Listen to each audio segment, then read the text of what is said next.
Hello everyone and good evening सभी को। उम्मीद करता हूँ मेरी वॉइस प्रॉपर आ रही होगी सभी तक। एक बार कंफर्म कर देंगे। और इस वीक का हम लोग आज लास्ट लेक्चर रहेगा, है ना, क्योंकि आज है फ्राइडे। और आज के इस लेक्चर हम लोग करने वाले हैं 5th lecture, Mahajanapadas and Magadha empire. एक बार कंफर्म करिए कि सारी चीज़ें प्रॉपर हैं कि नहीं, फिर हम लोग स्टार्ट करते हैं। और संडे को आप लोगों की करंट अफेयर की क्लास है, यानी कि जो नवंबर के करंट अफेयर्स हैं वो हम लोग करने वाले हैं, लाइव होंगे 7 PM पे। एंड जो लोग भी बैच में एनरोल्ड हैं या फिर नहीं भी एनरोल्ड हैं, सभी लोगों को ये 5 लेक्चर्स रिवीजन करने के लिए आपको टाइम दिया गया है। कल का संडे को टेस्ट होगा, ठीक है। जो लोग बैच में एनरोल्ड हैं उनका आपके अंदर ही आपको दिख जाएगा, और बाकी जो नहीं है मैं ये आपको पुश नहीं कर रहा हूँ। आप खुद से भी एक तरह का आप ऐसा कर सकते हैं कि खुद से आप उन चीज़ों को रिवाइज कर सकते हैं, ठीक है। खुद से आपको वो चीज़ डिसिप्लिन रखना होगा, ऑलराइट। तो हैविंग सेड दैट, और गुड इवनिंग सभी को, संजना, सोनू, पल्लवी, निधि। चलिए तो स्टार्ट करें फिर। हाँ, मोय मोय प्रणय रावत। हाँ भाई, मैं पता चल गया है मोय मोय क्या होता है ना। कल हमने पूछा एक दो लोगों से क्या होता है भाई मोय मोय, ये लोग स्टूडेंट्स क्लास में मोय मोय करते रहते हैं, तो हमें कल पता चल गया ये मोय मोय क्या होता है। और फिर हमें पता चला कि जो वेल्ले टाइप के लड़के होते हैं वो मोय मोय किया करते हैं, ठीक। तो भाई ये महाजनपदास हैं क्या, मैप दिखाते हैं आपको। देखो, आर्यन का इन्वेजन करवाया था यहाँ पे, ठीक है। आर्यन का इन्वेजन करवाया था। फिर हमने थोड़ा सा, और इन्वेजन नहीं बोलना चाहिए उसको, माइग्रेशन बोलना ज़्यादा सही रहेगा, ठीक है। इन्वेजन मतलब, इन्वेजन हम तब बोलते हैं कि भाई आक्रमण किया उन्होंने और यहाँ पे कोई रह रहा था उसको मारा और उनको रिप्लेस कर दिया, ऐसा कुछ नहीं था जो हमें सोर्सेज से पता चलता है जितना कि। तो इन्होंने क्या किया, इन्होंने एक तरह से माइग्रेशन किया यहाँ पे। फिर फर्दर इन्होंने यहाँ पे गंगा यमुना द्वाब में हमने देखा कि किस तरह से माइग्रेशन किया। कुरु करके मैंने आपको बताया था, कुछ याद आ रहा है कि कुरु क्लैन थी, इंद्रप्रस्थ के अराउंड ये रूल कर रहे थे, ठीक है।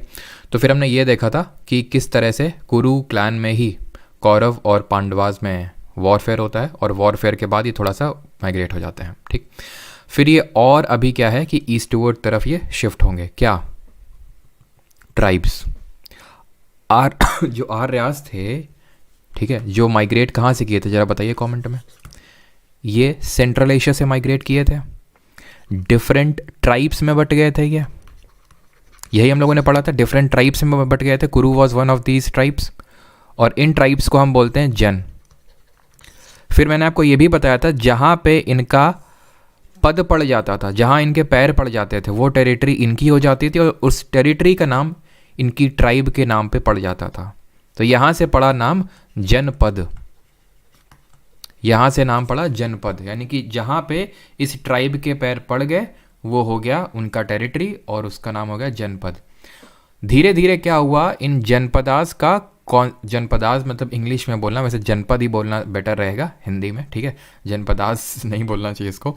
तो जो जो हमारे जनपद थे, तो इनका क्या हुआ, कंसोलिडेशन स्टार्ट हुआ। कंसोलिडेशन मतलब, जैसे फॉर एग्जांपल ये एक ट्राइब है, ठीक है, इसके अराउंड काफ़ी सारे विलेजेस हैं, काफ़ी सारे छोटे छोटे टेरिटरीज हैं, जो हो सकता है अनऑर्गेनाइज्ड वे में रह रहे हों।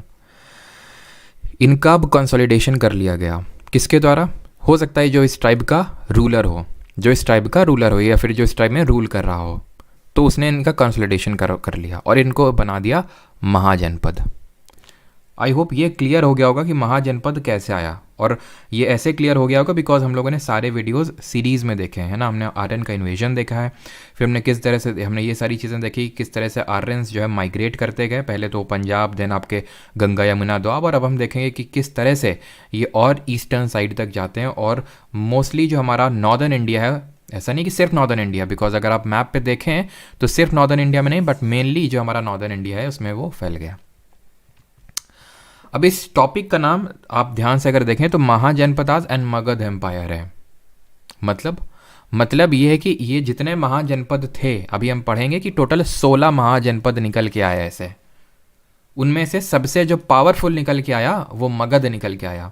वो हम देखेंगे कि किस तरह से मगध ने बाकी के जो महाजनपद थे उनको किसी ना किसी तरह से बाय डिफीट करके या फिर और डिप्लोमेटिक मींस का यूज़ करके उनको अपने अंडर में ले लिया। तो इसलिए हम मगध के बारे में भी अलग से पढ़ेंगे।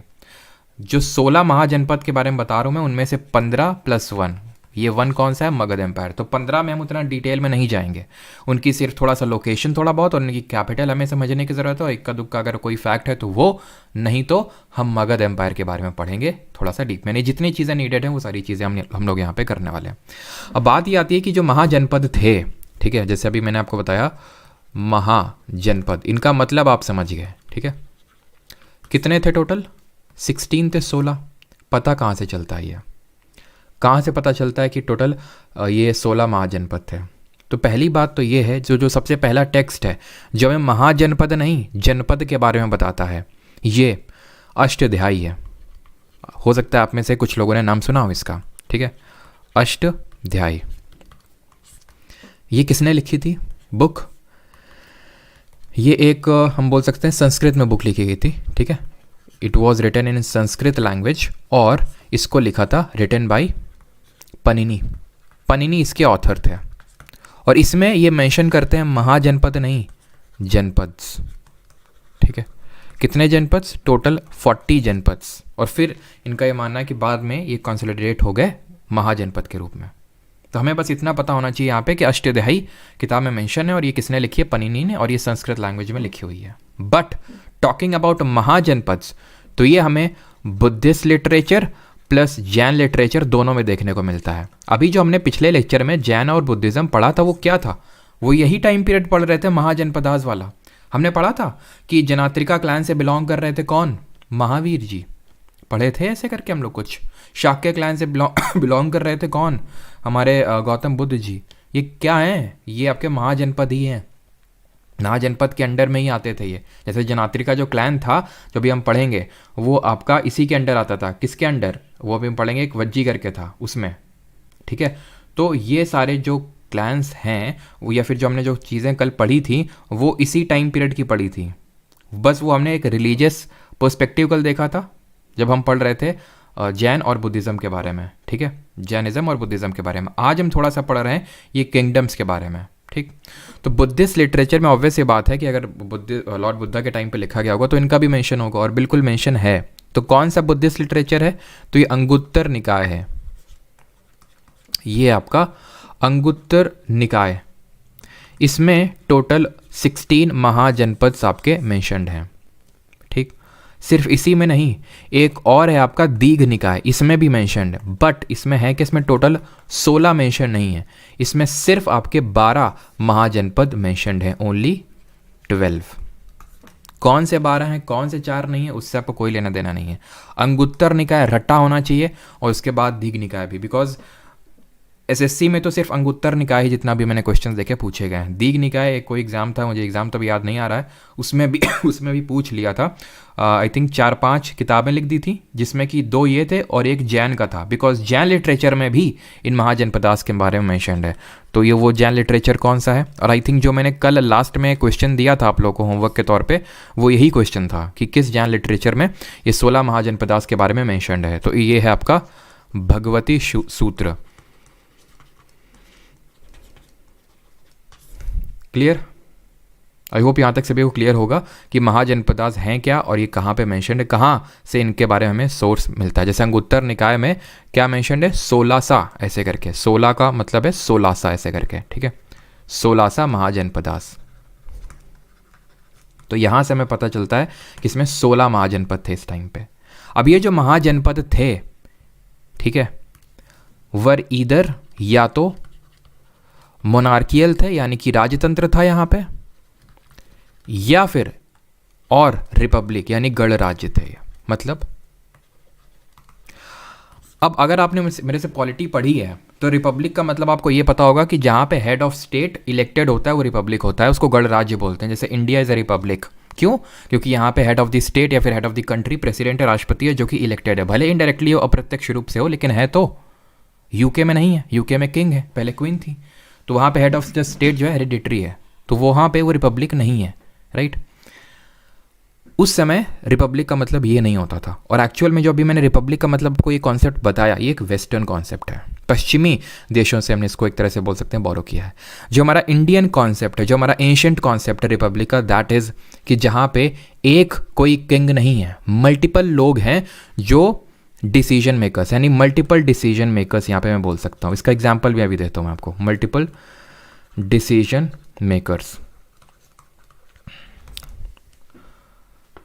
पिछले लेक्चर नहीं, पिछले से पिछले लेक्चर में तुमको ये बताया था कुरु, कौरव और पांड्य, जो कौरव और पांडव थे इसी क्लैन से बिलोंग करते थे, ठीक है, इसी से बिलोंग करते थे ना, कुरु से ही फिर महाभारत का युद्ध हुआ। आपको पता होना चाहिए कि अगर आपने महाभारत देखी होगी तो आपने ये चीज़ देखी होगी, चाहे जब कौरवास का रूल था, कौरव्स का रूल था या फिर पांडवास का रूल था, तब डिसीजन मेकर कोई एक नहीं होता था। अगर आपने महाभारत देखी होगी तो डिसीजन मेकर्स मल्टीपल लोग होते थे। भले हाँ एक लोग राजगद्दी में भले बैठते हैं जैसे युधिष्ठिर बैठ गया, लेकिन डिसीजन सिर्फ वही नहीं लेते थे। तो कुरु अभी हम देखेंगे एक किस तरह का क्लैन है, रिपब्लिकन क्लैन है ये। कुरु के अलावा कौन कौन से हैं यहाँ पे मैं मेंशन करता हूँ, बिकॉज इस पे भी क्वेश्चन पूछा गया है और क्वेश्चन पूछ सकता है, ठीक है। तो आप समझिए कि रिपब्लिकन का मतलब क्या होता है, ठीक। तो आपके कुरु एक हो गए, कुरु हो गया, ठीक है, और एक हो गया आपका कंबोज एंड वज्जी, भज्जी नहीं वज्जी, ठीक है, और मल्ला एंड अस्साका, ये थे आपके रिपब्लिक। बाकी के जितने हो जाएंगे मोनार्कियल हो जाएंगे। अब इसको याद कैसे रखें, तो याद आप ऐसे याद रख सकते हैं इसको, विजय माल्या, ठीक है, विजय माल्या कम कर दिया बोझ, किसका, एसबीआई का बोझ कम कर दिया। कैसे, बैंकों का पैसा लेके भाग गया ना, तो बैंकों का बोझ कम कर दिया, ठीक है, बैंकों का कम बोझ कर दिया, ठीक है। और अस्सक को कुछ याद कर लो, ठीक है, कि 80 घाट चला गया, यानी कि बहुत दूर चला गया वो, इस तरह से आप याद रख सकते हैं। और बाकी के जो हो जाएंगे आपके मोनार्कियल हो जाएंगे, बिकॉज इस पर भी क्वेश्चन आना है, तो ये भी हमें पता होना चाहिए कौन सा मोनार्कियल और कौन सी रिपब्लिक है। ये उनकी लोकेशन है, एक एक करके देखते हैं। पहले मैं कमेंट देख लेता हूँ कि किसी का यहाँ तक कोई डाउट तो नहीं है, ठीक। हस्तिनापुर, वैशाली, बिल्कुल मैं समझ रहा हूँ कि आप में से काफ़ी लोगों को कैपिटल पता है और आप उसका प्रदर्शन बिल्कुल कर सकते हैं, लेकिन अभी हम देखते हैं कैपिटल्स, ठीक है। सबसे पहले आते हैं और एक एक करके, वैसे अब यहाँ पे ऐसे नहीं, सबसे पहले हम लोकेशन नहीं देखेंगे, ये वो है ये वो है, फिर आप भूल जाएंगे क्या मतलब है, तो एक एक करके देखते हैं, ठीक है। सबसे पहले अंग, अंग इसकी कैपिटल है चंपा और ये प्रेजेंट है मुंगेर और भागलपुर, सबसे ईस्टर्न साइड में आई है यहाँ पे, ये आप देख पा रहे हैं अंग, जो प्रेजेंट है वेस्ट बंगाल वाला है, यहाँ पे था अंग। आपने कर्ण का नाम सुना होगा ना आपने कर्ण का नाम, और कर्ण को हम अंगराज के नाम से जानते हैं। क्यों, क्योंकि जो कर्ण थे वो इसी से बिलोंग करते थे, इसी क्लैन से बिलोंग करते थे, अंग से, इसी महाजनपद से बिलोंग करते थे। तो हमें सिर्फ इतना याद कर, ये जो मैंने कर्ण वाला बताया याद करने की ज़रूरत नहीं है, बस हमें इसको इसकी कैपिटल और थोड़ी बहुत लोकेशन पता होनी चाहिए कि एकदम ईस्टर्न साइड में थी। चंपा कैपिटल है, चंपा एक रिवर थी इस टाइम पे, तो चंपा नदी पे ये लोकेटेड था इसलिए, ठीक है, चंपा जो जगह भी है वहाँ पे। फिर है मगध। अब मगध, चलो मगध आपके बारे में आपको भी बता देते हैं, बट इसके बारे में अगेन रिपीट, हम लोग लास्ट में इसके बारे में ढंग से चीज़ें पढ़ने वाले हैं, बिकॉज मगध बाद में विक्टोरियस होके एमर्ज होके आया लास्ट में, जब इसने और जितने भी इसके आसपास के थे सब इसने कंसोलिडेट कर लिया है, ठीक है। और क्यों, इसके पीछे का रीज़न क्या था कि मगध जो है विक्टोरियस एमर्ज होके आया, सबसे पावरफुल महाजनपद था, उसका भी रीज़न भी हम देखेंगे, ठीक है। तो अगर हम यहाँ पे बात करें तो जो मगध था इसकी कैपिटल क्या थी, राजगीर पहले थी एंड देन पाटलिपुत्र, ठीक है। पहले राजगीर थी एंड देन उसकी कैपिटल शिफ्ट करी थी पाटलिपुत्र, वो हम देखेंगे किसने करी थी, उडाइन ने करी थी, लेकिन वो बाद में देखेंगे, ठीक। लोकेशन अगर बात करें गया एंड पटना, यानी जो मॉडर्न डे बिहार है, पटना के पास हमें ये देखने को मिलेगा मगध, ठीक है। ये जो है बहुत ही स्ट्रैटेजिक लोकेशन में है, ये गंगा नदी हमारी, तो गंगा नदी के साउथ में है ये मगध, ये चीज़ को ध्यान रखना। ये जो फैक्ट मैं आपको बता रहा हूँ ये गंगा के साउथ में है। इस पे सीजीएल 2022 पे भी क्वेश्चन आया और सीजीएल 2023 पे भी क्वेश्चन आया। अगर नया किया ना तो मुझे शिफ्ट वगैरह भी याद आई थिंक 2023 में कौन सी थी जिसमें पूछा गया था, if I am not wrong 26 जुलाई ऐसा कुछ था, ठीक है, शायद 26 जुलाई और थर्ड शिफ्ट में था, देख लेना जाके, ये क्वेश्चन आपका था उसमें, ठीक है। और इसमें भी 2022 वाले में भी एग्जैक्ट तो मुझे शिफ्ट वगैरह याद नहीं आ रही है, लेकिन पक्का पूछा गया था, मुझे याद है क्योंकि मैंने PYQs करवाए थे तो ये आया था बार बार, ठीक है। और ये गंगा और सोन का जो कॉन्फ्लुएंस है, अब गंगा और सोन क्या है ये, तो जिन लोगों ने ज्योग्राफी पढ़ रखी है उन्हें पता होगा, नहीं पढ़ी तो नहीं पता होगा।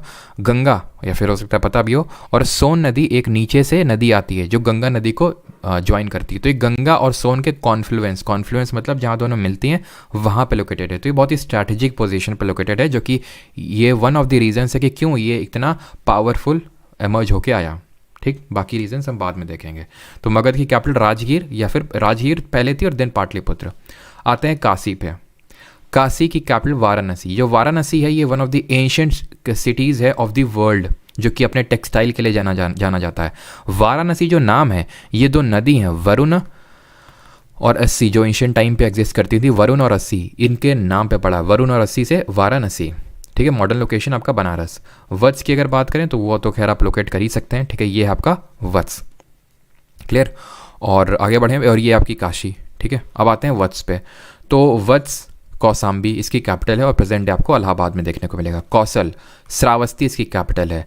बाद में ये माना जाता है कि इसकी कैपिटल अयोध्या हो गई थी। अब अगर आपने रामचरितमानस पढ़ी होगी तो आपने एक लाइन सुनी होगी रामचरितमानस में कि प्रबसी नगर कीजे सब काजा, हृदय रखें कौशलपुर राजा।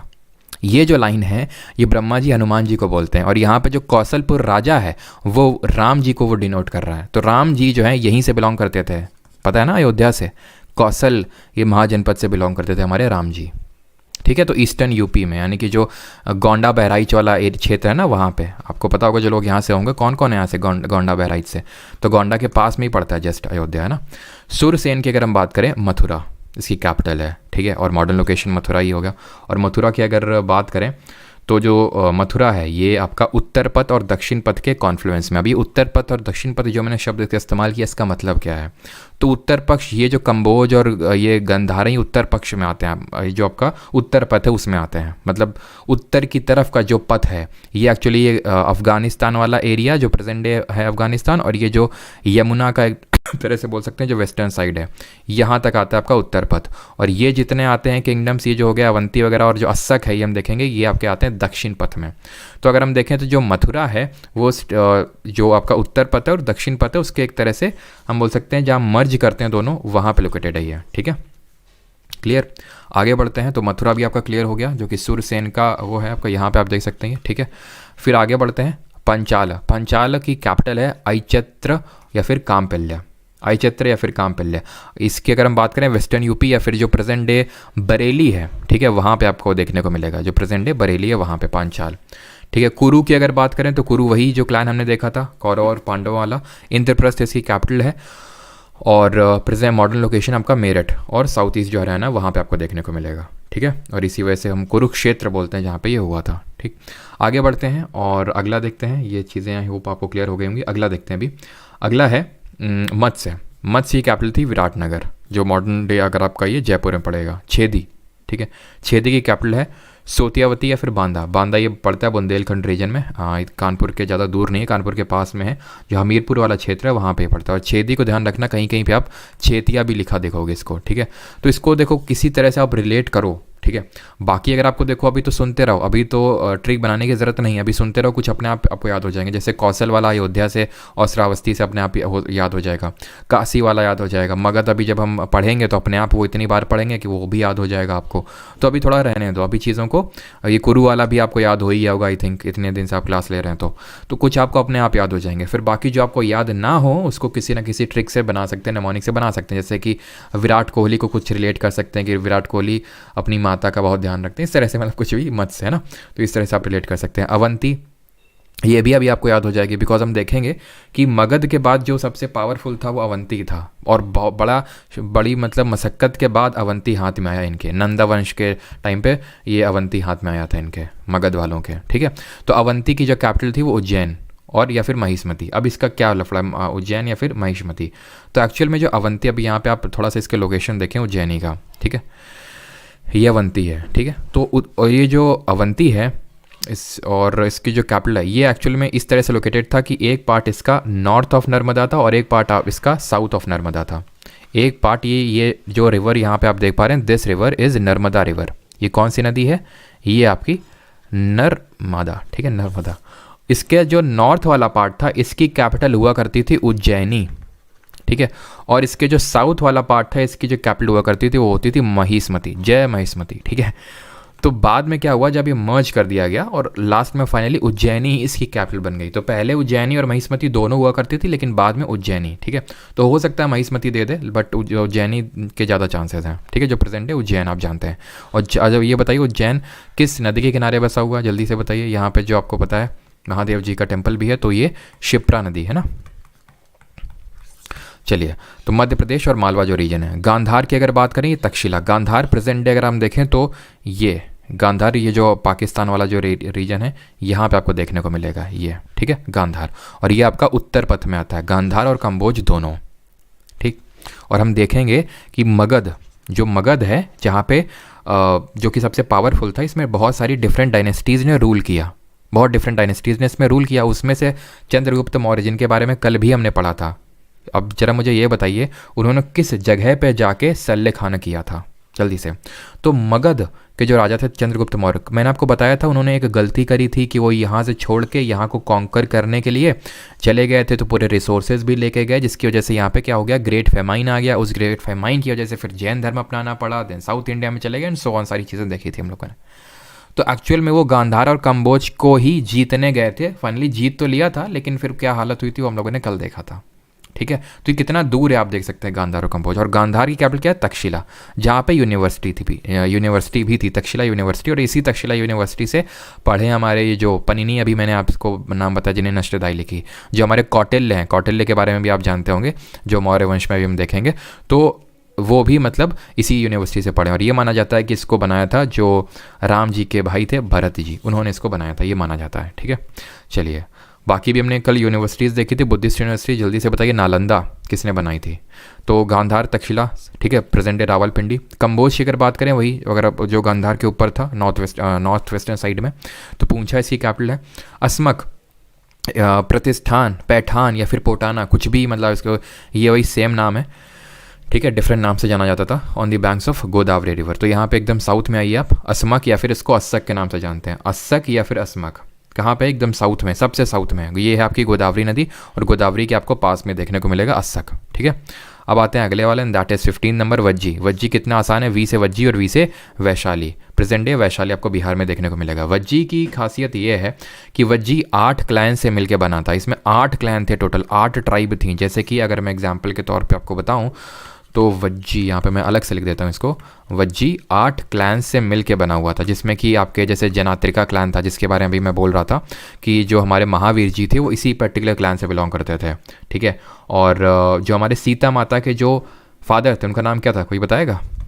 वो विदेहा के राजा थे, विदेहा भी वज्जी के अंडर में आता था, उनका नाम था जनक, ठीक है, तो वो भी इसी में था।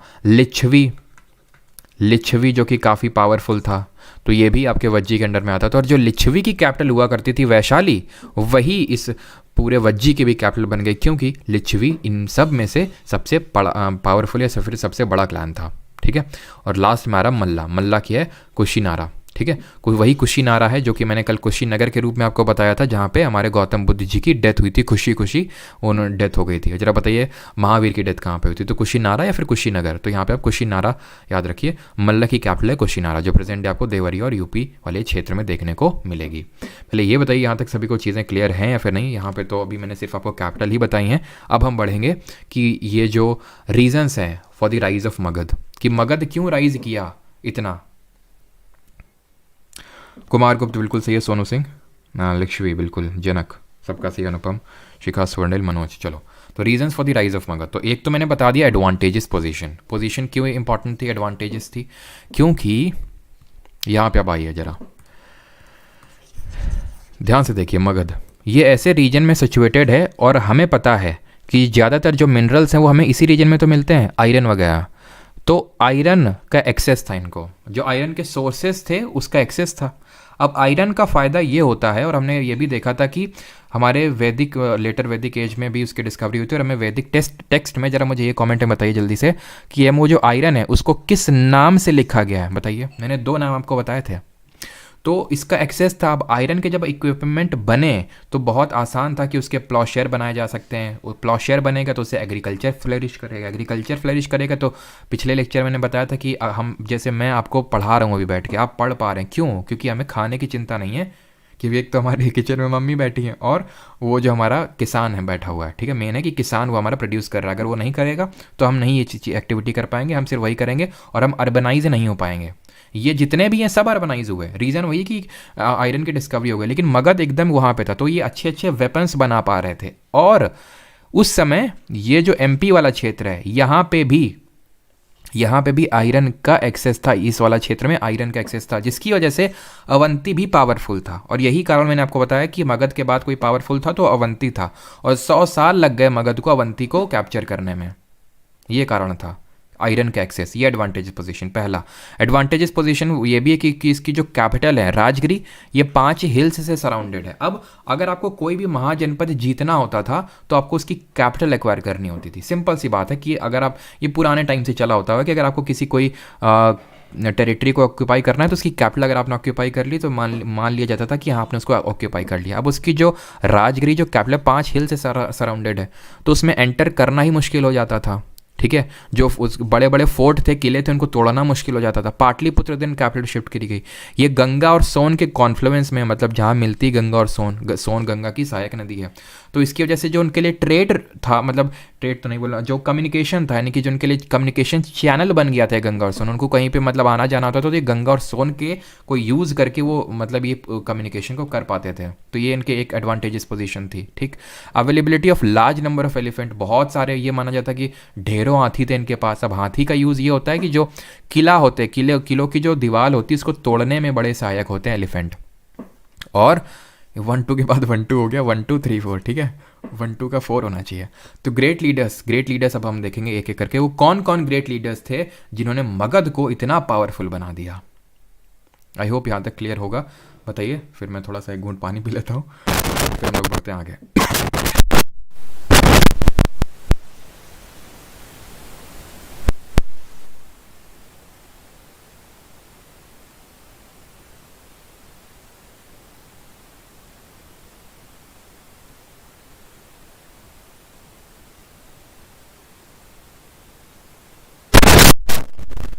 चलिए, तो आई होप सारी चीज़ें क्लियर हैं आपकी। आगे बढ़ें अभी। डायनेस्टीज विच रूल्ड इन मगध, कौन कौन सी डायनेस्टीज है जिन्होंने मगध में रूल किया और कौन कौन से पावरफुल रूलर हैं। तो सबसे पहली जो डायनेस्टी निकल के आई है वो है हर्यंका। कौन सी डायनेस्टी आई सबसे पहले? हर्यंका डायनेस्टी। आप इसको इस तरह से समझिए, देखिए, आप में से काफ़ी लोगों को ये तो पता होगा, ठीक है, भले आपने हिस्ट्री नहीं भी पढ़ी होगी तो भी, कि हमारा एक दिल्ली सल्तनत होता था। दिल्ली सल्तनत में बहुत सारे डायनेस्टीज़ थी। जैसे कि दिल्ली सल्तनत में कौन थे? जैसे कि हमारे पहले मामलुक वंश आया है ना, स्लेव डायनेस्टी थी, खिलजीज आए, तुगलक्स आए, सैयद्स आए, लोधी आए। ये सब क्या थे? वो दिल्ली में राज कर रहे थे। तो वो सारे जो दिल्ली सल्तनत का पार्ट हैं उसमें डिफरेंट डायनेस्टीज़ आई। ऐसे ही ये पूरा मगध एम्पायर है, मगध रीजन है, इसमें डिफरेंट डायनेस्टीज़ आई और उन डायनेस्टीज़ के डिफरेंट रूलर्स थे। तो पहली डायनेस्टी है हर्यंका डायनेस्टी। इसके जो पहले रूलर थे, जिनको मैं ए से ऐसे लिख रहा हूँ, बिम्बिसार।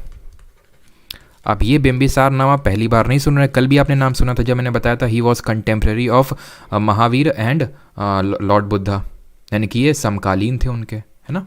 तो ये रफली उसी टाइम पे थे जिस टाइम पे हमारे गौतम बुद्ध जी और महावीर जी थे, 544 बीसी से लेके 492 बीसी तक। ये आपको डेट नहीं याद करनी है, ठीक है। अगर हाँ बाकी एग्जाम्स में को भी थोड़ा टारगेट कर रहे हैं, पीसीएस हायर एग्जाम को, तो थोड़ा सा ध्यान में रख सकते हैं इसको, ठीक है।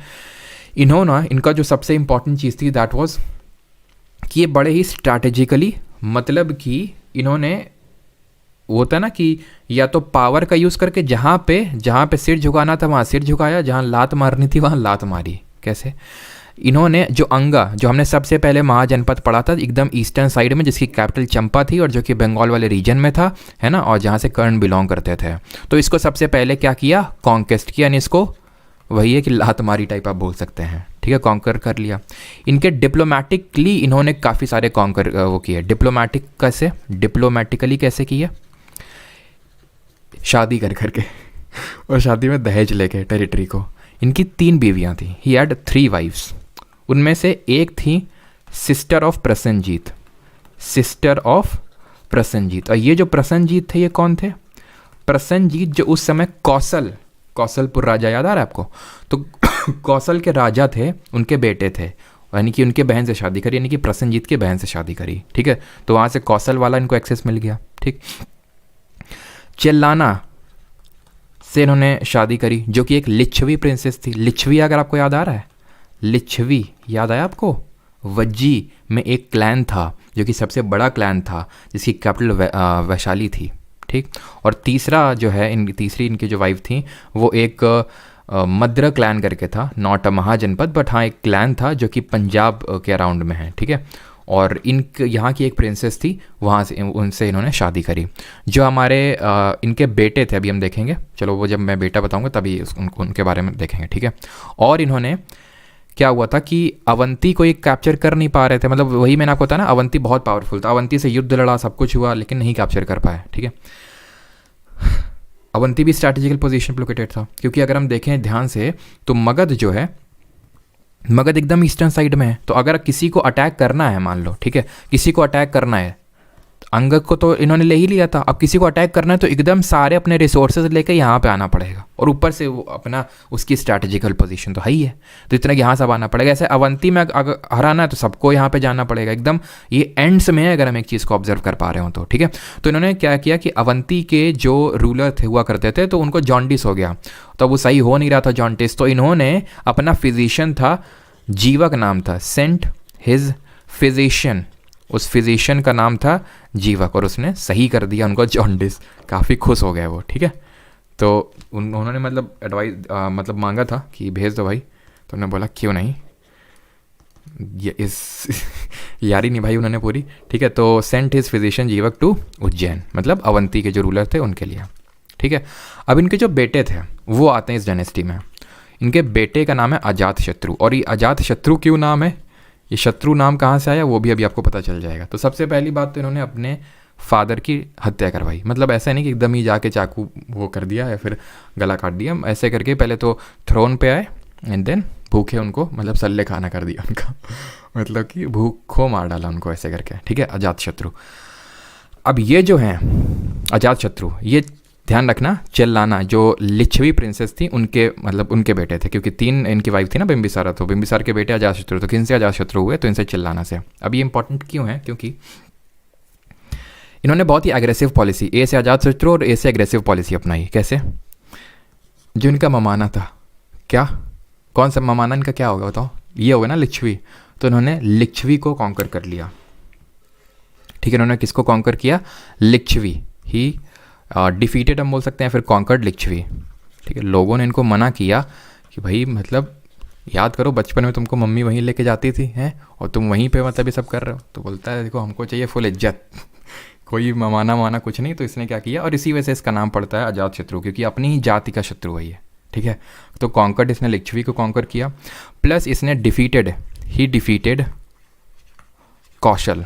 कौशल ने क्या किया, जो काशी था उसके साथ मिल के इसके खिलाफ, मगध के खिलाफ, बिकॉज मगध में ही रूल कर रहा था, खिलाफ वो किया कि कॉन्केस्ट किया, बट हार गया। और फिर हुआ क्या, कौशल को जो भी राजा था उसकी बेटी से उसको बेटी देना पड़ा अपना अजातशत्रु को, and Ajatashatru married the daughter of जो कौशल का राजा था जिसको हराया था, ठीक। Then he also conquered Vaishali, ठीक है। ही ऑल्सो, ये तो मैंने आपको बता दिया ना, लिच्छवी की आपकी जो कैपिटल थी वैशाली, उसको कॉन्कर किया, ठीक है। कॉन्कर्ड लिच्छवी की जो कैपिटल थी वैशाली, उसको कॉन्कर किया इसको, ठीक है। और कुछ ये डिफीट किया, और तो इसमें कुछ आपको याद करने की ज़रूरत नहीं, बाकी तो ये इतना इंपॉर्टेंट नहीं है, आप लिख सकते हैं ही किल्ड हिज फादर, ठीक है, किल्ड हिज फादर। कौन थे, बिंबिसार, ठीक है। बिंदुसार अलग है, ये कल भी मैंने आपको बताया था। और अजातशत्रु से आप कुछ और भी रिकॉल कर सकते हो जो मैंने आपको कल बताया था। और एक चीज़, हाँ, इन्होंने जो वैशाली है वो कॉन्कर कैसे किया था, मतलब बहुत ही स्ट्रैटेजिकली कॉन्कर किया था, बिकॉज वैशाली के जो फोर्ट थे वो किले थे बड़े ही तगड़े थे, लेकिन इन्होंने इसका यूज़ करके उसको वो किया कॉन्कर। इनको बोलते हैं वॉर इंजन्स या फिर कैटापुल्ट्स, ठीक है। वॉर, क्या लिख दिया मैंने, वॉर इंजन्स। अब ये अगर आपने मूवी देखी होगी पद्मावत, तो आपने ये ज़रूर देखा होगा, उसमें किस किस ने देखा जरा बताइए, वॉर इंजन्स या फिर कैटापुल्ट्स। इसमें होता क्या है, इसमें गोला रखा जाता है, गोला, ठीक है, और ऐसे इसको एकदम फायर का यूज़ करके इसको धड़ाम जैसे मारा जाता है, दूर जाके प्रोजेक्टाइल का यूज़ किया जाता है इसमें, तो उसको इससे किलों को तोड़ा जाता है, जो फोर्ट्स होते हैं, जो फोर्ट्स की दीवारें होती हैं उनको तोड़ा जाता है। और आपने इस चीज़ को वहाँ पे देखा भी होगा जहाँ पे वो खिलजी तो जो है अलाउद्दीन खिलजी, वो इन्हीं का यूज़ करके किलों को तोड़ता है फाइनली, है ना, आपने देखा होगा इस चीज़ को उस मूवी में। और हाँ, हमने ये पढ़ा था, अगर आपको याद हो, एक करके याद किया था, तो जो फर्स्ट बुद्धिस्ट काउंसिल है उसको पैट्रनाइज़ किया था, ठीक है। फर्स्ट बुद्धिस्ट काउंसिल को इसने पैट्रनाइज़ किया था, ये हम लोगों ने कल देखा था, राइट। इसके बाद इसका बेटा आता है उडाइन, लेकिन ये उतना कोई खास मतलब रूलर नहीं था। बस इसमें हमें एक फैक्ट याद रखना है, द फैक्ट इज़ कि he shifted the capital from Rajgiri to Pataliputra. तो हमने देखा था ना, राजगिरी 5 हिल्स से सराउंडेड है राजगिरी, और पाटलिपुत्र जो कि गंगा और सोन के कॉन्फ्लुएंस में है। तो shifted capital from Rajgiri to Pataliputra. ठीक है, आप नोट्स में उस चीज़ को पूरा लिखेंगे। देन ये डायनेस्टी का होता है अंत। अब इसके बाद आएगी दूसरी डायनेस्टी। अब ये उडाइन को उसके जो कमांडर जनरल था, शिशुनगा उसका नाम था, उसने हरा दिया। ठीक है, तो हमारी होती है दूसरी डायनेस्टी। ठीक है, इसको हम शिशुनगा डायनेस्टी बोल सकते हैं, बिकॉज उसका जो पहला रूलर था वो शिशुनगा था। इसने क्या किया, ही डिफीटेड द अवंती। मतलब आप समझ रहे हैं, 100 साल बाद ये हुआ कि अवंती को हराया गया। ही defeated Avanti and merged with Magadh. उसको आप पूरा लिख सकते हैं। ठीक है, एंड मर्ज्ड विद मगध। इसमें हमें सिर्फ इतना याद करने की जरूरत है। देन इसमें आया आपका एक काला सोका भी आया। ठीक है, शिशुनगा में ही आया है काला सोका। बस इसमें हमें इतना पता होना चाहिए कि कल हम लोगों ने देखा था ए करके, कि जो सेकंड बुद्धिस्ट काउंसिल हुई थी उसको इसने पैटर्नाइज किया था। राइट, ही पैटर्नाइज्ड सेकंड बुद्धिस्ट काउंसिल। बस अच्छा, थर्ड को किसने किया था जरा बताइए कमेंट में। तो बस हमें काला शोका के बारे में इतना याद करना है। नाउ दी थर्ड डायनेस्टी जो इसमें आई, powerful dynasty, was Nanda dynasty. ठीक है, नंद डायनेस्टी आगे जगह है, चलो यहीं पे लिख देते हैं, नंद डायनेस्टी। ठीक है, अब ये नंद डायनेस्टी में का जो फाउंडर था, यानी कि जो उसका पहला रूलर था, ही वॉज महापद्मानंदा। ये कौन था, महापद्मानंदा। ठीक है, जिसने कि काला शोक को हरा के राजगद्दी में बैठा। इसने टाइटल लिया एक रथ।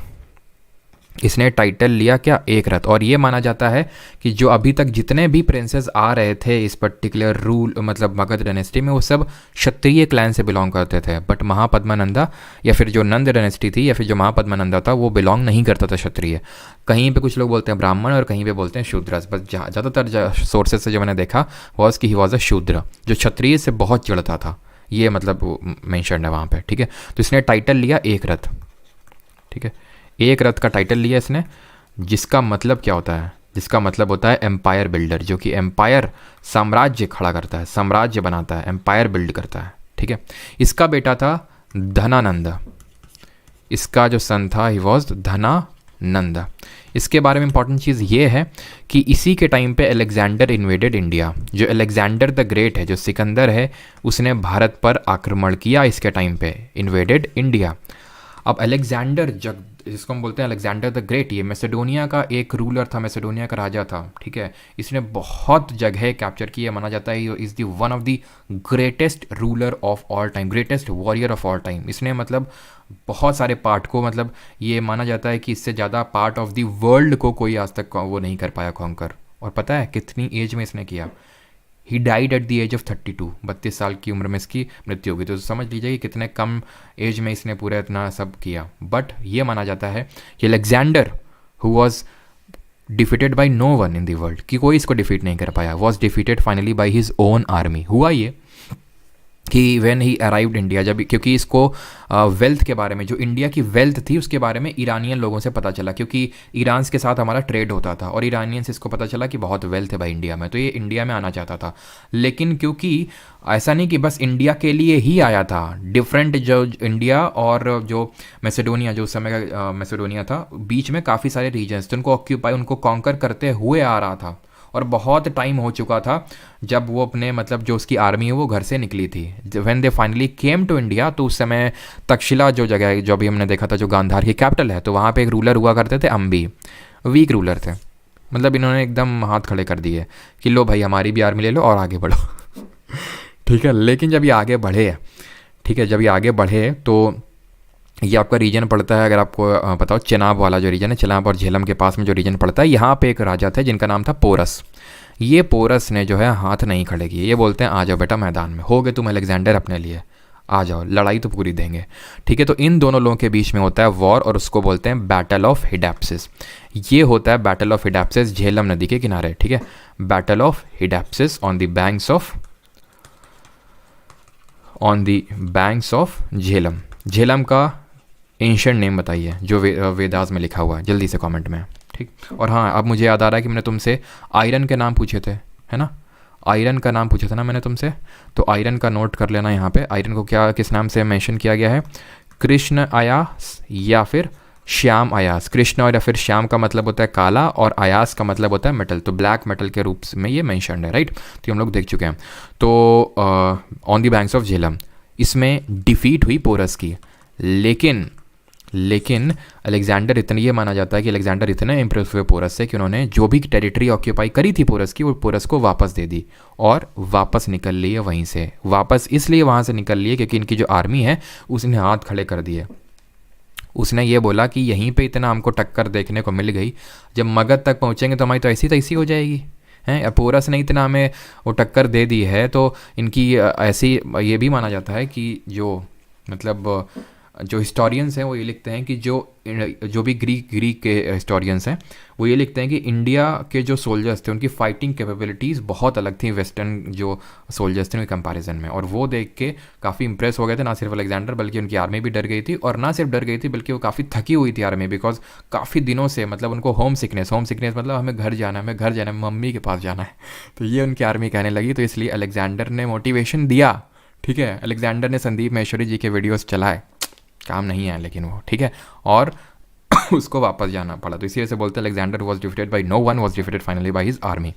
तो वो फाइनली वापस चला गया पोरस को उसकी टेरिटरी देके। बट ये जो अटैक है वो धनानंदा और धनानंदा चौड़ में आ गया कि देखा हमसे डर के भाग गया। ठीक है, तो ये आपका अलेक्जेंडर का इन्वेजन हुआ था अराउंड 326 BC के अराउंड। क्लियर है यहाँ तक सभी को? देन हम बढ़ें इस टाइम इस पट्टे, बस ये हमारा लास्ट कंपोनेंट है, इसके बाद हम लोग क्वेश्चंस करेंगे कि इस टाइम पे क्या सोसाइटी होती थी और कैसे सारी चीज़ें। कॉन्टैक्ट नंबर देंगे, ठीक है, कॉन्टैक्ट नंबर आपको देंगे। और बाकी हाँ, एक तो यार मैंने बताना भूल ही गया, इसलिए बताना भूल गया क्योंकि इसके बाद जो आपकी डायनेस्टी आती है, हाँ, वो आती है मौर्यन डायनेस्टी, ठीक है। इसके बाद आती है मौर्यन डायनेस्टी, और होता क्या है, होता ये है कि इस मौर्यन डायनेस्टी के जो पहले रूलर होते हैं वो होते हैं चंद्रगुप्त मौर्य, ठीक है। पहले रूलर जो होते हैं, इसके बारे में बस मौर्य डायनेस्टी लिख लेना और ज़्यादा कुछ मत लिखना, ठीक है, बिकॉज ये अगला जो हमारा मंडे को लेक्चर होगा वो पूरा मौर्यन डायनेस्टी और अशोक पे होगा। जिस तरह हमने देखा कि महाजनपद में सबसे बड़ा जनपद था मगध, उसी तरह पूरा जो ये जो मगध में सबसे बड़ी डायनेस्टी थी वो मौर्यन डायनेस्टी थी। इसी ने पूरे आर्यवर्त आप समझते हैं, पूरा एकदम नॉर्दर्न इंडिया हम बोल सकते हैं उसको, एकदम कंसोलिडेट किया, है ना, पूरा एक किया। तो चंद्रगुप्त मौर्य इसके पहले रूलर थे जिन्होंने धनानंदा को हरा के, कौटिल्य है, विष्णुगुप्त या फिर और किस नाम से जानते हैं, कौटिल्य, विष्णुगुप्त, और तीसरा नाम बताइए जरा, कौटिल्य जी का, ठीक है, जिन्होंने अर्थशास्त्र भी लिखी थी। वो सारी चीज़ें हम अगले लेक्चर में देखेंगे।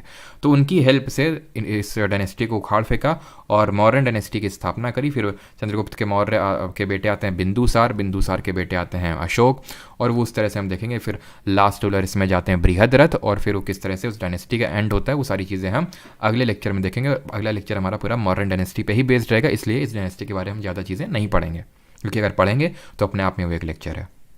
तो मौर्यन डायनेस्टी आप लिख के छोड़ देंगे, ठीक है। फाउंडर इसके चंद्रगुप्त मौर्य थे, और बाकी चीज़ें हम अगले लेक्चर में देखेंगे। अब यहाँ इस टाइम पे सोसाइटी किस तरह होती थी वो समझ लेते हैं।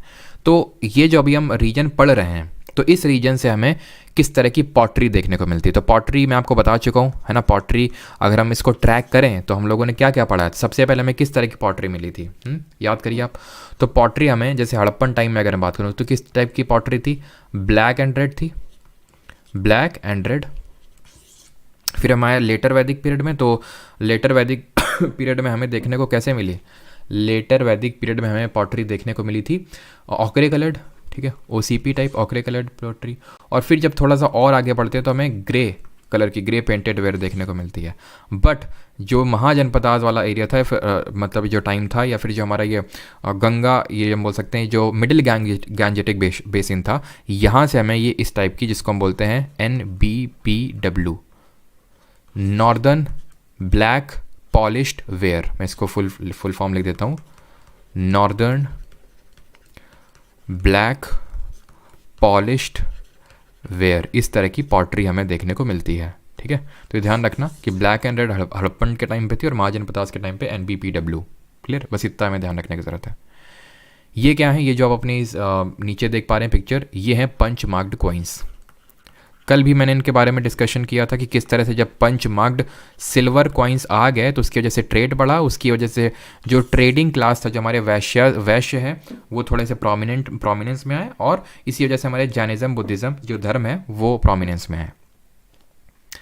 अब ये जो पंच मार्क्ड कॉइन्स हैं, इनको हम पंच मार्क्ड क्यों बोलते हैं? बिकॉज यहाँ पे अगर आप देखें तो कुछ ना कुछ पंच किया गया, जैसे ये एलिफेंट है, ठीक है, ये चांद है, किसी में फिश आपको देखने को मिलेगी, मतलब डिफरेंट तरह के एनिमल्स और जो हमारे नेचुरल चीज़ें हैं वो इनमें पंच की जाती थी। तो ये हैं पंच मार्क्ड सिल्वर कॉइन्स जिनका यूज़ किया जाता था। तो ये हमारी क्या है, एक तरह से ये हम बोल सकते हैं एक तरह की हमारी मनी है, फॉर्म ऑफ मनी, ठीक है, it is a form of money जो कि ट्रेड करने के लिए यूज़ की जाती थी। और इस मनी को वैदिक टेक्स्ट में लिखा गया है निष्क, ठीक है, निष्क या फिर सातमाना, ठीक है, इस नाम से इसको मेंशन किया गया है मनी को, कि भाई किस तरह से ट्रेड जो है, trade was facilitated by money, trade was facilitated by money. और ये मनी किस फॉर्म में होती थी? Punch marked silver coins. और इसको किस नाम से वैदिक टेक्स्ट में लिखा हुआ है? निष्क या फिर सतमाना। क्लियर? अभी जो लोग ट्रेड करते थे, कौन करते थे? या तो ये आर्टिशंस होते थे, आर्टिशंस मतलब जैसे कि कोई लेदर का काम कर रहा है, कोई टेक्सटाइल का काम कर रहा है, कोई पेंटिंग का काम कर रहा है, कोई मतलब लुहार है, तो आर्टिशंस। और जो हमारे मर्चेंट्स थे, ठीक है, आर्टिशन और मर्चेंट्स, ये जो है ऑर्गेनाइज हो गए, ठीक है, और इनका जो ऑर्गेनाइजेशन है वो जाना जाता था गिल्ड के नाम से, गिल्ड या फिर श्रेणी, गिल्ड्स और श्रेणीज के नाम से इनको, इनका मेंशन है, ठीक है, जो भी हमें लिटरेचर देखने को मिलता है जहाँ से ये सारी चीज़ें हमें पता चलती हैं, ठीक है। जो क्राफ्ट होता था वॉज हेरिडिटरी, मतलब कि जैसे मान लो कि कोई लुहार है तो उसका बेटा भी लुहार, क्यों? क्योंकि वो अपने फादर से उस चीज़ को सीखेगा, तो इसलिए वो हेरिडिटरी था, ऐसे नहीं कि करना ही पड़ेगा, हेरिडिटरी, ठीक है। तो ये हेरिडिटरी था। मान लीजिए जैसे पेंटर है तो उसका बेटा पेंटर, क्यों? क्योंकि वो पेंटिंग आसानी से अपने फादर से वो सीख लेगा, ठीक। यहाँ पे हमें एग्रीकल्चर सरप्लस देखने को मिलता है। रीज़न क्या है? आयरन प्लॉशर्स। इस आयरन प्लॉशर के जैसे क्या था? एग्रीकल्चर सरप्लस था।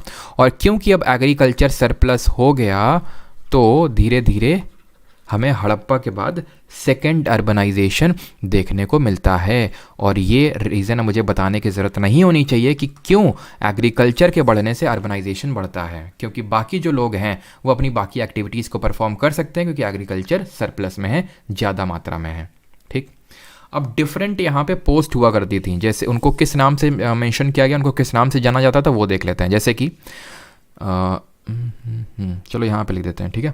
जैसे कि जो विलेज हेडमैन होता था, यानी कि जो गांव का मुखिया होता था, उसको किस नाम से जाना जाता था? इसको भोजक के नाम से जाना जाता था, ठीक है, भोजक। जो गांव का मुखिया होता था, विलेज हेडमैन, और इसके डायरेक्टली कांटेक्ट होते थे किंग के साथ, बिकॉज मान लो कि ये महाजनपद है, इसमें छोटे छोटे गांव होंगे काफ़ी सारे, और वो गांव का एक भोजक होता था और ये डायरेक्टली किंग के डायरेक्टली कांटेक्ट में होता था, ठीक है, किंग ही इनको अपॉइंट करते थे, ठीक। यहाँ पे जो पेजेंट्स हुआ करते थे, पेजेंट्स मतलब जो एक तरह से मजदूरी कर रहे हैं, किसानी कर रहे हैं, उनको टैक्स देना पड़ता था। पेजेंट्स हैड टू पे टैक्स। कितना टैक्स? ये इंपॉर्टेंट है। 1/6 ऑफ देयर प्रोड्यूस, जितना प्रोड्यूस किया है उसका 1/6। तो और मतलब कहीं कहीं पे महाजनपदास में इतना ज़्यादा टैक्स लिया जाता था कि बेचारे छोड़ के चले जाते थे। जैसे आज भी हमारे देश में काफ़ी लोग इसी वजह से देश छोड़ देते हैं क्योंकि हमारे यहाँ टैक्स बहुत है। दुबई जैसे देशों में बहुत कम टैक्स है तो लोग वहाँ पे शिफ्ट हो जाते हैं, ठीक है। अब जैसे यहाँ पे पहले 18% GST लगता है, ठीक है, उसके बाद इनकम टैक्स, तो मतलब आदमी की काफ़ी ज़्यादा इनकम है। 18% तो मैं जैसे एजुकेशन के लिए बता रहा हूँ, जैसे जो लोग एजुकेशन फील्ड में कई जगह तो 22% है, तो ये मतलब GST काफ़ी ज़्यादा, और ये सारी चीज़ों की वजह से कुछ लोग छोड़ के चले जाते हैं। वैसे टैक्स भी इंपॉर्टेंट है, कंट्री को अगर ग्रो करना है तो टैक्स भी इंपॉर्टेंट है, लेकिन वो चीज़ें खैर आप छोड़िए, वो हम लोग इकोनॉमिक्स से पढ़ेंगे, टैक्स वैक्स सारी चीज़ें। तो इतना टैक्स देना पड़ता था। किसको देते थे? जो रॉयल एजेंट होते थे, कोई मिडिल मैन नहीं होता था यहाँ पे बीच में, रॉयल एजेंट्स होते थे डायरेक्टली उन्हें, ठीक है। और यहाँ पे जो रिच पेजेंट्स हुआ करते थे, जो अमीर मतलब ये किसान वर्ग हम बोल सकते हैं, उनको किस नाम से जाना जाता था? तो उनको गहपतीस, ठीक है, गहपतीस के नाम से जाना जाता था, ठीक है, ये ध्यान रखिएगा। और 1/6 ऑफ देयर प्रोड्यूस हो गया, पेजेंट्स हो गया आपके।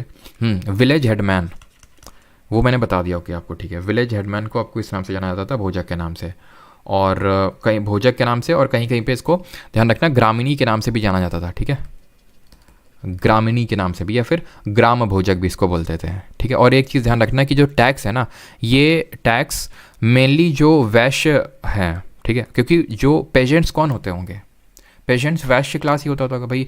ब्राह्मण्स तो प्रीस्ट होते थे, क्षत्रिय वॉरियर क्लैन होती थी, और जो वैश्य थे वही मेनली पेजेंट थे, और वही टैक्स मेनली भरते थे, ठीक है।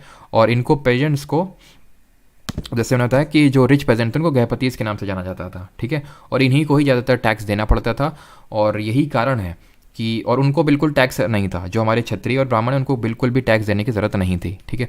और एक ध्यान रखना, एक चीज़ मैंने आपको बताई थी बाली करके, जब वैदिक एज हम लोग पढ़ रहे थे तो मैंने बताया था बाली क्या होती थी। ये एक होती थी voluntary offering to king, voluntary offering to king. जैसे फॉर एग्जांपल मान लो कि कोई किंग से मिलने आ रहा है, तो वो कुछ ना कुछ किंग के लिए लेके आएगा। जैसे कि तुम अगर मेरे से मिलने आ रहे हो जैसे, तो कुछ ना कुछ तुम लेके आओगे। जैसे वेस्ट बंगाल से आ रहे हो तो मिष्टी लेके आओगे मेरे लिए, ठीक है। हरियाणा से आ रहे हो तो वो क्या होती है, वो क्या होता है यार, वो अभी किसी ने भेजा भी था मुझे, ठीक है, स्टूडेंट है, उसने सीजीएल अभी काफ़ी अच्छा स्कोर आ रहा है, क्या बोलते हैं उसको, पिन्नी, हाँ पिन्नी भेजा था। तो ये चीज़ आपको लेके आनी पड़ेंगी, तो उसी तरह ये वॉलेंट्री है। लेकिन यहाँ पे महाजनपदास के टाइम पे ये जो वॉलेंट्री है ये अब कंपलसरी हो गई, यानी ये मैंडेटरी हो गई, देना ही पड़ेगा ये, ठीक है।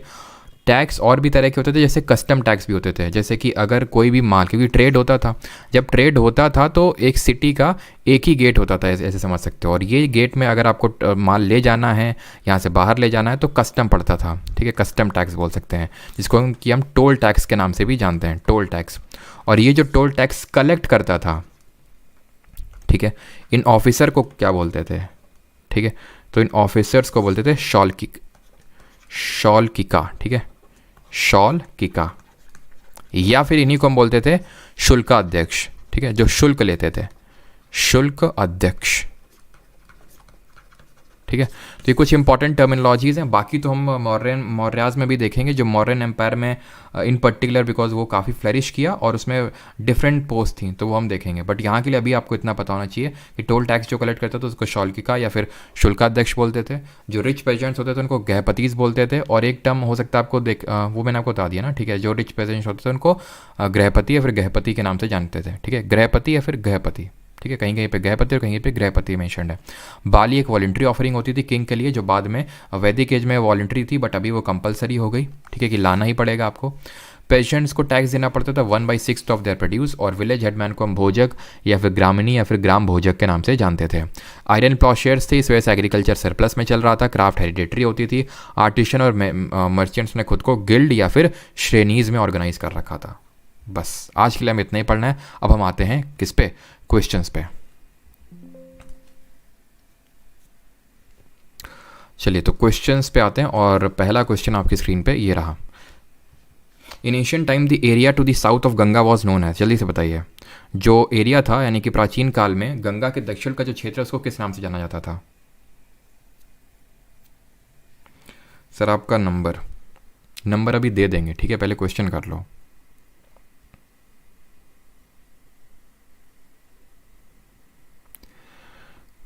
हु वॉज राजन? राजन कौन? तो राजन वही मतलब किंग, राजा यानी कि जन का राजन, ठीक है, राजन, जन मतलब ट्राइब होती थी और राजा उसका, तो जो हेड ऑफ उस ट्राइब का जो हेड होता था उसको राजन बोलते थे, ठीक है। तो area to the south of Ganga was known as, देखिए सीजीएल 2022 में बोल रहा था ना, पूछा गया, तो 7 दिसंबर, तो आंसर क्या होगा? मगध, ऑप्शन नंबर ए यहाँ पे सही आंसर होगा, ठीक। In dash in Bihar was the capital of Magadha for several years, later the capital was shifted to Pataliputra. तो पहले तो ये बताइए कि इस क्वेश्चन का आंसर, कि पहले तो कैपिटल क्या हुआ करती थी, बाद में पाटलिपुत्र हो गई, इन्होंने दे रखा है, किसने शिफ्ट करी, ये कमेंट में बताएंगे जल्दी से सभी लोग, जल्दी से। तो आंसर इसका क्या होगा? पहले राजगिरी थी, ठीक है, जो कि 5 हिल्स से सराउंडेड थी, बाद में पाटलिपुत्र जो कि गंगा और सोन के कॉन्फ्लुएंस में है। सर वीडियो कैसे शेयर करें जबकि वीडियो हाइट रहता है? अच्छा समझ गया, वीडियो शेयर नहीं करते ये वाला है ना।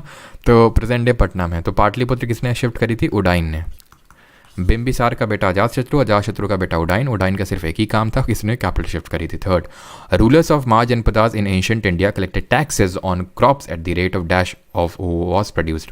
तो एमटीएस 2022 में क्वेश्चन पूछा गया 1/3, 1/5, 1/6 या फिर 1/4। तो अभी मैंने बताया 1/6, ठीक है। तो 1/6 और बाली को मैंडेटरी कर दिया गया था, जो पहले वॉलंटरी ऑफरिंग थी, और जो हमारे शुल्क अध्यक्ष थे वो कस्टम ड्यूटी या फिर टोल टैक्स को कलेक्ट करते थे। Fourth, which of the following was the capital of Mahajanapada, और इस टैक्स को कौन कलेक्ट करते थे? डायरेक्टली जो एजेंट होते थे, रॉयल एजेंट होते थे, वही कलेक्ट करते थे इसको, ठीक है। Which of the following was the capital of Mahajanapadas Gandhara in 6th century BC. तो गांधार की कैपिटल क्या थी? गांधार की हमने देखा, गांधार कहाँ? पाकिस्तान, जो प्रेजेंट है रावलपिंडी है वहाँ पे। तक्षशिला इसकी कैपिटल है, जहाँ पे तक्षशिला यूनिवर्सिटी भी है। चलिए, which of the following pair of name of ruler empire is correctly matched, इनमें से सही मैच्ड कौन सा है? Mahapadmananda Magadha empire, Ajatashatru Maurya empire. बताइए। रॉकिंग सही है, अनुश्री मिश्रा, प्रज्ञा जन, साक्षी, देवव्रत विश्वास, यहाँ पे शोभनी मंडल। मुझे लगता है वेस्ट बंगाल से काफ़ी लोग हैं, है ना। वेस्ट बंगाल से अगर चुनाव लड़ जाएं तो जीत सकते हैं वैसे है ना। सपोर्ट करोगे बताओ। तो महापद्मानंदा, तो मगध एम्पायर, अजातशत्रु, तो बिल्कुल महापद्मानंदा जो है मगध एम्पायर से बिलोंग करता था, बिल्कुल बात सही। अजातशत्रु मौर्य एम्पायर से थोड़ी ना था, ये तो आपका हर्यंका डायनेस्टी से था ना, बिंबिसार का बेटा था ना, है ना, जो जिसने अपने मामा के यहाँ पे लिच्छवी में जो वैशाली है उसको कॉन्कर कर लिया था, है ना। तो ये आपका गलत हो गया, ऑप्शन नंबर A1 ओनली। अगले क्वेश्चन पे आते हैं 6th। तो river such as Ganga and Son flow through a dash Mahajanapada in ancient India. तो कहाँ से फ्लो करती है? कंबोज, कौशल, मगध या फिर मच? Ganga and Son. Only both कैसे हो जाएगा? धीरज जी, रोशन, अच्छा सपोर्ट नहीं करोगे चलो, तो गंगा और सोन कहाँ पे मिलती हैं? हमने देखा था पाटलिपुत्र। पाटलिपुत्र किसकी कैपिटल है? मगध की। Ajatashatru, ruler of Haryanka dynasty, was the son of किसका बेटा था? अजातशत्रु, तो ये नागदशक उदयन का बेटा, सॉरी बिंबिसार का बेटा था, है ना। उदयन इसका बेटा था अजातशत्रु का, है ना। बिंबिसारा के बारे में इंपॉर्टेंट चीज़ें हमने क्या याद करी थी कि इसने तो एक अंग को कॉन्कर किया था, प्लस इसकी डिप्लोमेटिक चीज़ें थी। इसी ने अपना जो जीवक, जो इसका रॉयल फिजिशियन था, उसको कहाँ भेजा था? जरा बताइए, किस किंगडम में? Who among the following was the last ruler of Nanda dynasty. तो नंदा वंश का लास्ट रूलर कौन था? नंद वंश का अंतिम शासक धनानंदा, पांडुका, गोविशानका या फिर कैवर्ता। तो नंद वंश का लास्ट रूलर था धनानंदा। इस डायनेस्टी को सेटअप किया था महापद्मानंदा ने, ठीक है, महापद्मानंदा ने, ठीक है, जिसने टाइटल क्या लिया था? एक रथ का टाइटल लिया था, कॉन्करर ऑफ एम्पायर्स। और धनानंदा के टाइम पे किसने इन्वेट किया था? Alexander 326 BC। और इस टाइम पे धनानंदा ही रूल कर रहे थे मगध में, और अलेक्जेंडर ने बैटल ऑफ हिडाप्सिस लड़ा था पोरस के साथ। The first ruler of Magadh from the Haryanka dynasty was, Haryanka dynasty से पहले रूलर कौन थे? क्रेजी एक्सवाइजी, शुभांकर, सबा चौस, अक्षय सिंगला, सबका सही है। तो पहले हमारे थे बिंबिसार। कितने आसान आसान से क्वेश्चन है, लेकिन काफ़ी सारे क्वेश्चन पूछे गए हैं, इससे देख सकते हैं आप, ठीक है। In the 4th century BC the capital of Magadha was shifted to, Magadha की कैपिटल कहाँ से कहाँ शिफ्ट हुई थी? राजगिरी टू पाटलिपुत्र। और किसने करी थी? उदयन ने करी थी, है ना। द फेमस फिजिशियन जीवक was appointed by the court of, किसने अपॉइंट किया था? कृष्ण देव राय। ये तो है, अभी हम लोग आगे पढ़ेंगे मिडिवल हिस्ट्री में, विजयनगर एम्पायर में। समुद्रगुप्त गुप्त वंश में पढ़ेंगे, ये भी गुप्त डायनेस्टी भी बहुत इंपॉर्टेंट है। अशोक भी अगले लेक्चर में पढ़ेंगे। बिंबिसारा सही आंसर होगा, इन्होंने ही भेजा था royal physician to Avanti, Ujjaini. Which of the following is not one of the monarchical states that existed in the 7th and 6th century BC in India. तो यानी आपसे ये पूछ रहा है इनमें से कौन सा मोनार्कियल नहीं है, यानी कि कौन सा रिपब्लिक है। और रिपब्लिक हमने किस तरह से याद किए थे? रिपब्लिक हमने किस तरह से याद किए थे? विजय माल्या था ना, वज्जी, मल्ला, है ना, वज्जी था, मल्ला था और कुरु था, ये सब हम लोगों ने पढ़े थे। और वज्जी की कैपिटल ही तो थी वैशाली, ऑप्शन नंबर B, ठीक, क्लियर। आगे बढ़ते हैं। Vikramshila university was founded by dash a Pal king. तो विक्रमशिला यूनिवर्सिटी किसने फाउंड करी थी? ये मैंने आपको कल बताया था। तो विक्रमशिला किसने? धर्मपाल ने, ऑप्शन नंबर D यहाँ पे सही आंसर होगा, बिहार में जो प्रेजेंट, ठीक है। और कुमार गुप्त वन ने किसी क्या करी थी? Nalanda dynasty. The capital of Vajji Mahajanapada was, अभी बताया, वज्जी की कैपिटल क्या थी? V से वज्जी एंड V से वैशाली। आगे बढ़ते हैं। दी तो चंपा किसकी कैपिटल थी? जल्दी से ये भी बताइए। चंपा, कौशल, पाटलिपुत्र। तो चंपा हमने देखा था अंगा की कैपिटल थी, पाटलिपुत्र राजगिरी एंड देन पाटलिपुत्र मगध की। कौशल, ये कौशल तो अगर हम देखें तो कौशल तो पूरा किंगडम ही था, है ना, जिसकी कैपिटल क्या थी? अयोध्या, है ना, कौशलपुर राजा, आपको याद आ रहा है? The Kaushal Mahajanapada is a part of modern day what? Uttar Pradesh, Maharashtra, Haryana या फिर मध्य प्रदेश। तो वही आपका कौशल कहाँ पे? जो गोंडा बहराइच वाला क्षेत्र है, यानी कि ईस्टर्न यूपी, और ऑप्शन नंबर A, ठीक है। Magadh Mahajanapada was surrounded by the rivers. Magadh Mahajanapada किन नदियों से घिरा हुआ था? गंगा सोन, गंगा यमुना, गंगा झेलम या फिर गंगा एंड घाघरा? सबका सही है, आकांक्षा, शिवांगी, मानसी, श्रावणी। चलो तो सही आंसर क्या होगा यहाँ पे? सही आंसर होगा Ganga and Son, option number A. खत्म। ठीक है, आगे बढ़ते हैं। बस 2-3 क्वेश्चन मुश्किल और बचे हैं। विच of the following Buddhist text describes 16 महाजनपद? कौन सा बुद्धिस्ट टेक्स्ट है जो 16 महाजनपद को डिस्क्राइब करता है? तो हमने 2 टेक्स्ट देखे थे, एक तो था अंगुत्तर निकाय और दूसरा था दिग निकाय, लेकिन दिग निकाय में सिर्फ 12 महाजनपद थे, है ना। और कौन से टेक्स्ट में 40 जनपद के बारे में मेंशन था? जल्दी से बताइए। विच of the following Jain text describe 16 महाजनपद?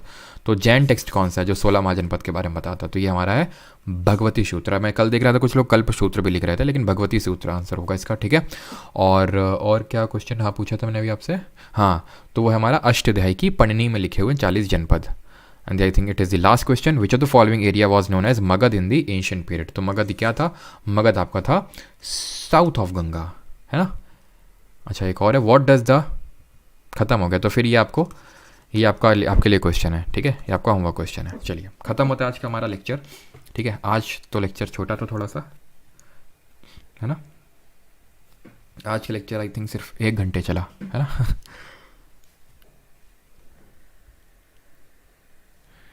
Ganga और बेटा, हाँ, सन नहीं, वो सोन है।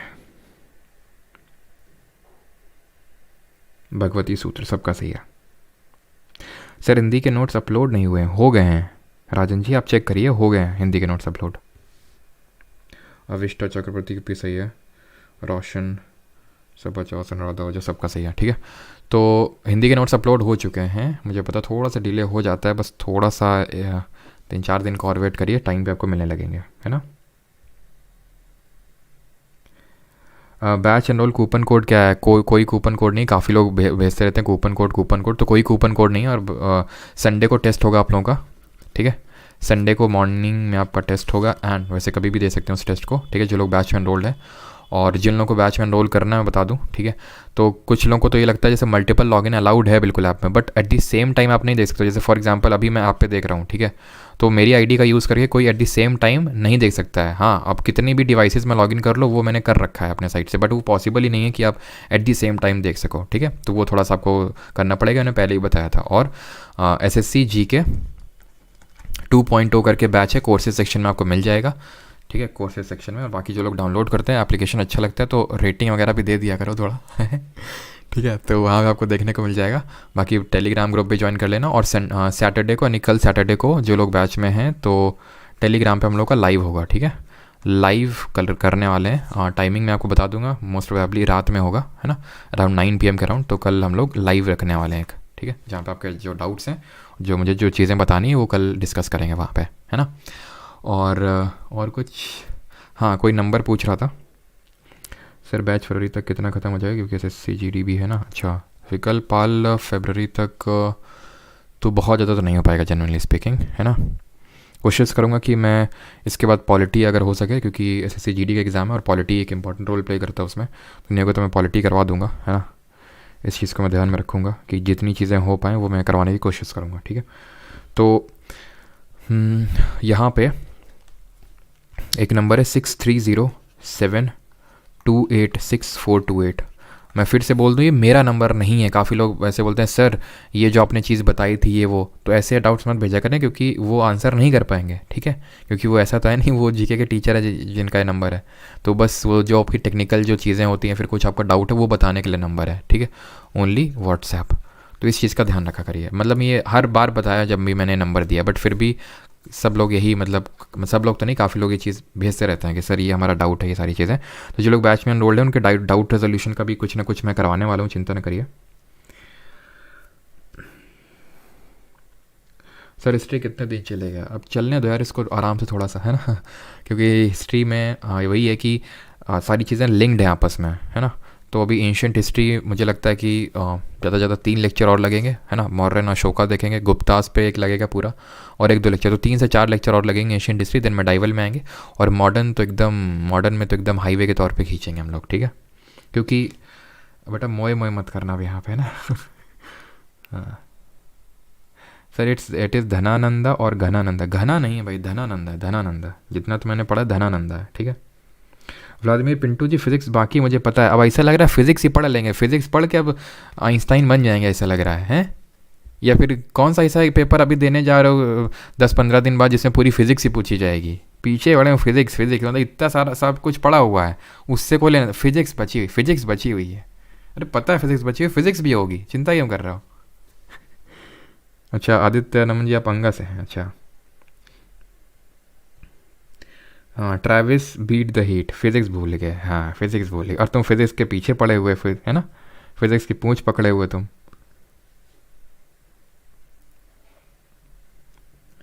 सर एक बार समराइज़ कर दो। अच्छा समराइज़ करते हैं, शिवम कुमार बोल रहे हैं समराइज़, चलो समराइज़ कर देते हैं। वैसे तो आप सभी लोग आंख बंद करिए, फिर अगर समराइज़ करनी चाहिए तो सभी लोग आंख बंद करिए।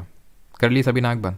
तो सबसे पहले हमने ये सॉरी सॉरी, तो सबसे पहले हमने क्या चीज़ पढ़ी? सबसे पहले तो हमने शुरू से शुरू करते हैं, ठीक है। तो सबसे पहले हमने ये पढ़ा कि हमारे टोटल 16 महाजनपद हैं, जो कि मोस्टली नॉर्दर्न इंडिया में है, लेकिन ऐसा नहीं कि सिर्फ नॉर्दर्न इंडिया में है, लेकिन मेनली ज़्यादातर नॉर्दर्न इंडिया में। और 16 महाजनपद के बारे में किस टेक्स्ट में हमें मिलता है? तो हमें बुद्धिस्ट टेक्स्ट भी है और जैन टेक्स्ट भी है। बुद्धिस्ट टेक्स्ट अगर हम बात करें अंगुत्तर निकाय है और दीघनिकाय है, और जैन लिटरेचर की बात करें भगवती सूत्र है। और अष्टधाई का जो पन्नी है वो 40 जनपद के बारे में मैंशन करता है। फिर हमने 16 महाजनपद देखे, उनकी कैपिटल देखी, जैसे अंगा की चंपा, मगध, राजगीर, पाटलिपुत्र, काशी की वाराणसी, ठीक है। जिन लोगों के डाउट है विदाउट भी आंसर कर दूंगा। वत्स की कौशाम्बी, कौशल की श्रावस्ती, सुरसेन की मथुरा, पंचाल आपकी ऐचत्रा, कुरु की इंद्रप्रस्थ, देन हम लोगों ने मत्स्य, विराटनगर, छेदी, आपकी बांदा या फिर जो बुंदेलखंड वाला रीजन है, अवंती, उज्जैनी, गांधार, तक्षशिला, कंबोज, पुंछ, अश्मिकार, प्रतिष्ठान, वज्जी, वैशाली और मल्ला, कुशिनारा। फिर हमने देखा कि किस तरह से जो मगध है वो बहुत ही पावरफुल में जो क्या है, क्यों पावरफुल हो क्या है, वो हमने इसके रीजंस देखे, क्योंकि इसकी वन ऑफ द रीजंस है कि उसकी लोकेशन बहुत इंपॉर्टेंट है। फिर मगध में हमने डिफरेंट डायनेस्टीज देखी, जैसे हरंका डायनेस्टी देखी पहले।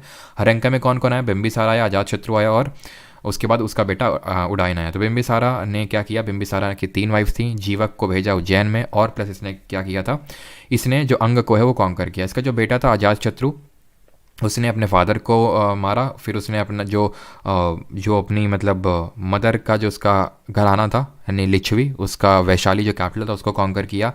प्लस इसने क्या किया था, इसने जो कौशल जो है उसको डिफीट किया, और कौशल की जो राजा की जो डॉटर थी उनसे शादी करी। इसका बेटा उडाइन, उसने कैपिटल को शिफ्ट किया राजगीर टू पाटलिपुत्र। फिर हमने देखा कि शिशुनागा डायनेस्टी आई। शिशुनागा ने क्या किया था? अवंती को डिफीट करने का काम किया था। काला शोका उसने पैटर्नाइज किया था सेकंड बुद्धिस्ट काउंसिल को। देन नंद वंश आया, महापद्मानंदा फाउंडर थे, धनानंदा उसका लास्ट रूलर था, जिसको कि चंद्रगुप्त मौर्य ने हरा के मौर्य वंश की स्थापना करी। और धनानंदा के टाइम पर अलेक्जेंडर द ग्रेट का इन्वेजन हुआ इंडिया में, और महापद्मानंदा ने टाइटल लिया था एक रथ का। फिर हमने देखा कि वहाँ की सोसाइटी कैसी थी, तो NBPW northern black polished where, वहाँ की पॉटरी देखने को मिली, पंचमार्क सिल्वर कॉइन्स देखने को मिले, क्राफ्ट बहुत चलता था, हेरिडिटरी क्राफ्ट हुआ करता था, आयरन पॉशर्स थे, यानी कि बहुत ज़्यादा हमें एग्रीकल्चर सरप्लस देखने को मिला, जिसकी वजह से हमें अर्बनाइजेशन देखने को मिलता है। हड़प्पा के बाद अगर दूसरी बार अर्बनाइजेशन देखने को मिला, शहरीकरण, तो इसी में देखने को मिला, जो हमारा ये मिडिल गैंजेटिक बेसिन है वहाँ पे। यहाँ पे विलेज हेडमैन को भोजक या फिर ग्रामीणी या फिर ग्राम भोजक के नाम से जानते थे। यहाँ पे पेजेंट्स को 1/6 टैक्स देना पड़ता था अपने प्रोड्यूस का। क्षत्रिय ब्राह्मण्स को कोई टैक्स नहीं देना पड़ता था। बाली एक तरह की वॉलंटरी ऑफरिंग हुआ करती थी राजा को, लेकिन अब ये मैंडेटरी हो गई, अब देना ही देना पड़ेगा। और टैक्स कलेक्ट करने के लिए शुल्क अध्यक्ष या फिर शौल्किका हुआ करते थे। खत्म, ठीक है। अब बिहार SSC का कैसे करें सर? कैसे करें मतलब क्या, ऐसे ही करना है?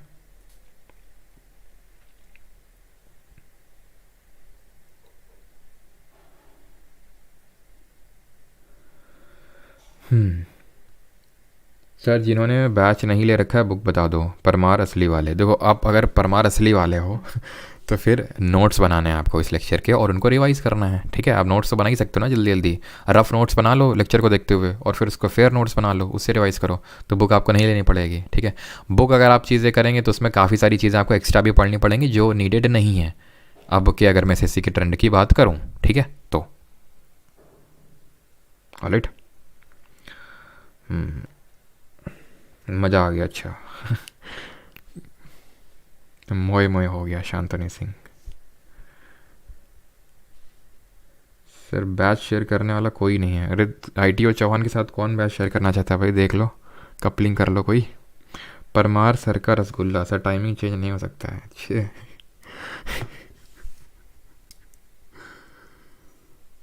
तो रसगुल्ला जी, टाइमिंग जो है चेंज नहीं हो सकता है, क्योंकि कोई एक टाइम फेवरेबल सबके लिए नहीं हो सकता है। कल ही मैंने बोला था मॉर्निंग में रख दूंगा, तो मॉर्निंग से किसी को ना कोई दिक्कत होगी, ठीक है।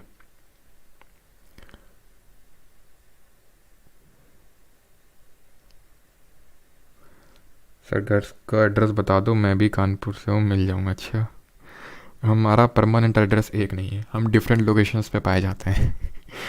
आज कानपुर में तो कल दिल्ली में, फिर परसों पता नहीं कहीं और। अपना सामान उठाते हैं, सामान से मेरा मतलब है जो पढ़ाने वाला। तो वो उठा के हम माइग्रेट करते रहते हैं, ठीक है, सत्य की खोज में।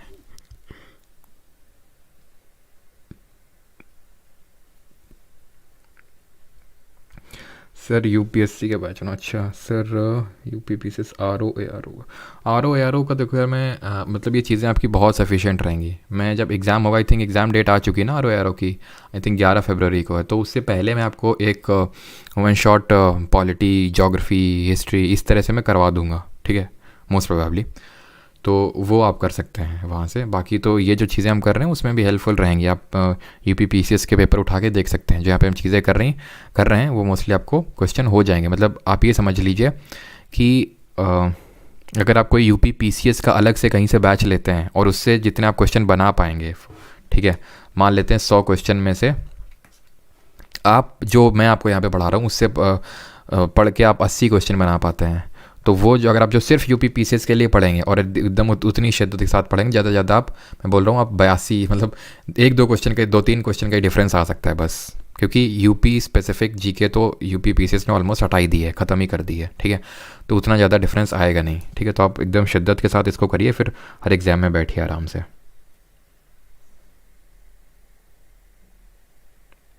सर आपकी शादी हो गई क्या अभिषेक मीना? नहीं, ये चीज़ें तो अभी नहीं हुई हैं। इन चीज़ों से भी बचे हुए हैं।